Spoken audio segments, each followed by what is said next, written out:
기자 수첩은 뭘 가지고 오셨어요? 오늘은 낀 세대 이야기를 하기로 했습니다. 부모님들 세대, 낀 세대. 예. 어느 세대 말씀하시는 거죠? 글쎄요. 맨 처음에 낀 세대 했을 때는 저는 그동안의 낀 세대는 되게 이제 미국식으로 사고하자면 뭐라고 할까요? 이제 부모에게 얹혀 살면서 생활력과 의지가 부족해서 계속 기대서 사는 이 세대를 갖다가 흔히 이제 낀 세대라고 부릅니다. 피터팬 증후군 그렇습니다. 이런 거 있잖아요. 미국에서는 이걸 갖다가 이제 우리는 흔히 캥거루 세대라 그러지 않습니까? 부모의 품 안에 쏙 들어가 안 나온다 그래가지고 이제 대학도 졸업해서 빨리 나가야 되는데 미국에서는 이걸 트윅스터라고 부르죠. 비트윅스트 앤 비트윈이라고 하는 이제 수거가 있는데 비트윈의 이제 옛날 말이 비트윅스트입니다. 줄여가지고 트윅스터 이렇게 하는데 이러지도 저러지도 못하는 애매한 세대. 내쫓지도 못하겠고 키워주지도 못하겠고 이런 거죠. 영국에서는 키퍼스라고 부른다. 키퍼스는 부모의 퇴직연금을 확 끼고 앉아갖고 축내고 있다라는 뜻입니다. 프랑스에서는 탕기라고 부릅니다. 탕기. 그 코미디 영화가 있었어요. 자유로워지고 싶은 부모에게 탁 달라붙어갖고 죽어도 독립 안 하는 아들을 그린 영화인데 아주 뭐 인기를 끌었던 코미디 영화입니다. 탕기라는 제목인데 그 제목을 그대로 따왔습니다. 이태리에서는 이걸 맘모네라고 부릅니다. 맘모네의 뜻은 엄마가 해주는 음식만 계속 먹는 거기에 매달리는 그런 겁니다.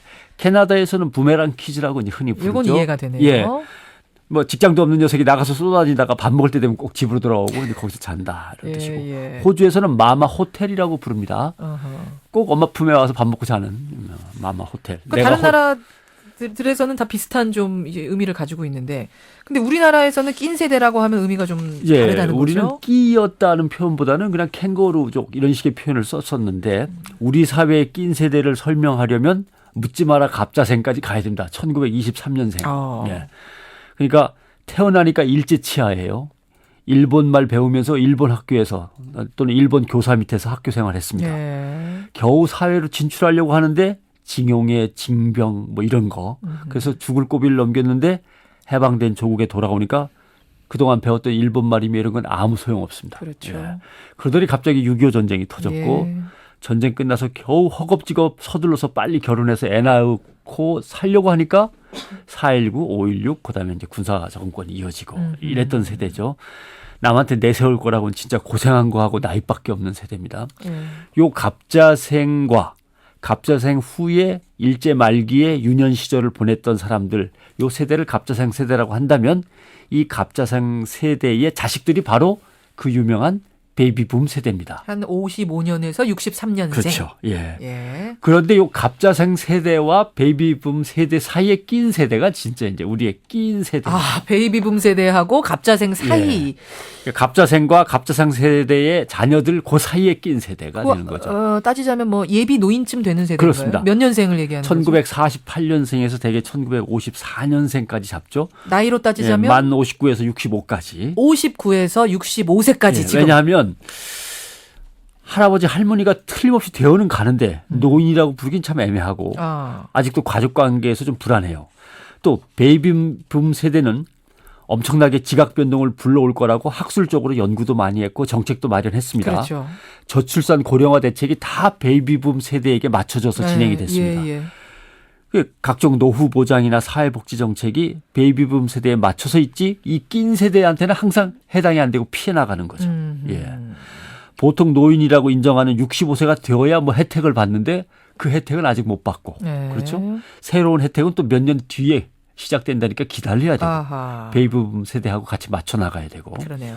사회가 전혀 관심을 갖지 않는 거예요. 요즘 조용필 오빠의 열풍이 대단합니다. 그렇지만 조용필 오빠, 조용필 형하고 부르기엔 나이가 이미 너무 늙어버렸고 어디 문화적인 향수로도 기대 볼 만한 곳이 없습니다. 문화적으로 봐도. 억울하죠. 그 베이비붐 세대한테 할 말이 있어요. 니들은 그래도 6.25 전쟁은 피해라도 갔지. 우리는 6.25 전쟁도 겪었다. 6.25 전쟁통에 태어나서 얼마나 죽을 고생을 한지 아냐. 이렇게 할 말이 있지만 아무도 인정해 주지 않습니다. 노후 대비를 잘 해놔야 된다는 말도 베이비붐 세대에 맞춰서 유행하기 시작했지 이 양반들한테는 아직 준비도 안 됐을 때 들어보지도 못한 말입니다.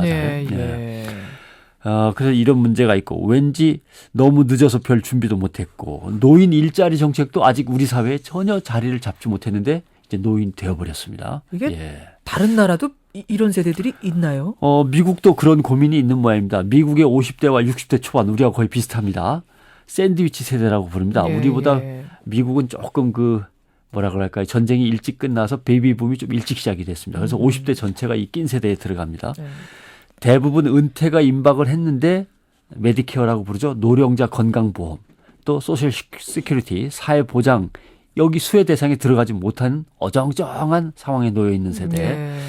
그런데 연로한 부모도 조금 모셔야 됩니다. 아직 살아계시니까. 그렇죠. 근데 또 취업 못한 자식도 남아있는 좀 애매한 세대인 거죠. 이 세대를 미국에서 이제 낀 세대, 제너레이션 스퀴즈라고 이제 부르는데요. 예, 예. 이런 악조건 때문에 스트레스가 심하답니다. 이 세대가. 그래서 더 일찍 수명이 단축되어서 일찍 죽을지도 모른다라는 그래요? 걱정이 요새 나오고 있어요. 그러니까 악조건 속에서 건강 악화, 소득 및 심리적인 불안이 겹치기 때문이다라고 미국은 50대와 60대 초반까지 낀 세대를 이렇게 얘기합니다. 예, 근데 예. 이제 우리는 50대 맨 끝에서 64세까지의 낀 세대가 바로 이제 여기에 해당이 되는 거죠. 서울대하고 갤럽이 조사한 한국 예비노인 갤럽 패널 연구라고 하는 걸 보면 늙긴 늙었는데 나를 위해 돈을 써야 하는데 아직은 자녀 교육을 더 시키고 있는 거예요. 나 베이비붐 세대도 대학 졸업을 다 시켰는데 라고 하는데 거예요? 요새는 또 대학원과 유학이라는 게 남아 있어서 그렇습니다. 취업은 안 되고. 예. 또 금융자산보다는 부동산 자산을 많이 갖고 있는 세대인데 요새 부동산 경기 하락 때문에 그렇죠. 죽어나고 있습니다. 그렇죠. 그래서 이런 세대들이 부모님 모시는 건 아직 당연한 도리인데 부모도 자식은 자기들을 모실 생각을 잘 안 하고 계속 자기한테 의지하는 예. 이 서러운 세대에 대해서 어버이날에 잘 좀 신경을 많이 좀 써주셨으면 좋겠는데 근데 또 40대 초반에서 50대 초반에 이르는 중년 세대도 자기들도 끼었다고 생각해요. 베이비붐 세대와 젊은 세대 사이에 끼었다고 생각하는 근데 거죠. 그거 아세요? 모두 다 꼈다고 생각해요. 그래서 이런 그렇게 세대는 또 생각하지 않는 세대가 없네요. 요즘 위안을 받을 거는 그저 용필이 형님 노래밖에 없다라고 하는 게 바로 또 40대의 낀 세대입니다. 어쨌든 오늘 어버이날입니다. 어버이는 어떤 희생을 했는가 한번 생각해보는 하루 됐으면 좋겠어요. 네. 변상욱 기자 수고하셨습니다. 고맙습니다.